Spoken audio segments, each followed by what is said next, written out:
All right.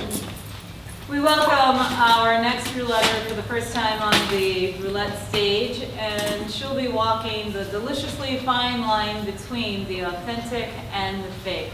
Please welcome Ursula Pike.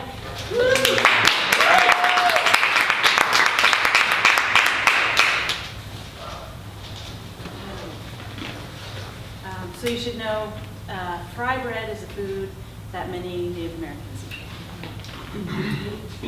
It's fry bread.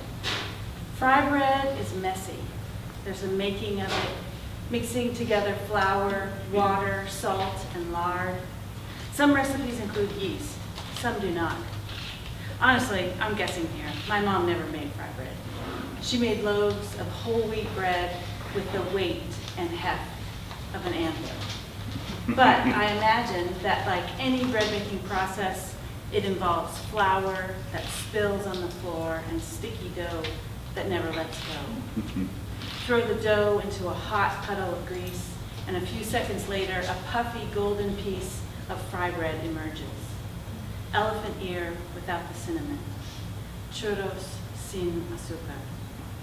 I like to put powdered sugar on it, shaking the silver tin over the still, hot, bumpy surface while balancing it on a paper plate. Once in a while, a gust of wind blows the sweet powder onto my shirt and arms. Bees buzz menacingly near the honey container. Then there's the Indian taco. When I was growing up in Oregon, we called them Navajo tacos. Someone must have thought a generic Indian was more palatable. And now we call them Indian tacos. Beans and meat are spread over the top of the fry bread. Then comes cheddar, shredded iceberg lettuce, and tiny spoonfuls of tomatoes, sometimes chilies. Sitting on a hard bench, watching the dancers jingle around the arena, I try to eat my Indian taco without spilling it. The thin white knife and fork from the fry bread stand are never strong enough to cut through the layers of beans, quickly hardening crust, and chewy interior. Eventually, I give up and rip it apart, stuffing the pieces into my mouth. My hands are sticky and wet. I usually forget to pick up napkins, so when no one is looking, I wipe my hands on the underside of my jeans. My friends and I who volunteer every year at the powwow know fry bread isn't good for us. Through education and geography, we've managed to make lives that we never imagined were possible for us when we were little Cherokee, Katua, or Carib girls. We work out a little extra and limit our carbs the day before the powwow to prepare for this treat. We are treadmillers and Zumba-ers who understand the difference between good and bad fats, the glycemic index, and the need for fiber. Fry bread has almost no fiber. And the USDA has calculated that even a small piece is 300 calories. But we always eat fry bread at the powwow. We pay $7 for that piece of flour and grease and water.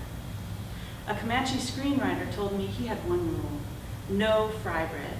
He never has his characters eat, make, or mention fry bread. It's too much of a stereotype. Like wise native grandfathers, eagle feathers, and the phrase Mother Earth.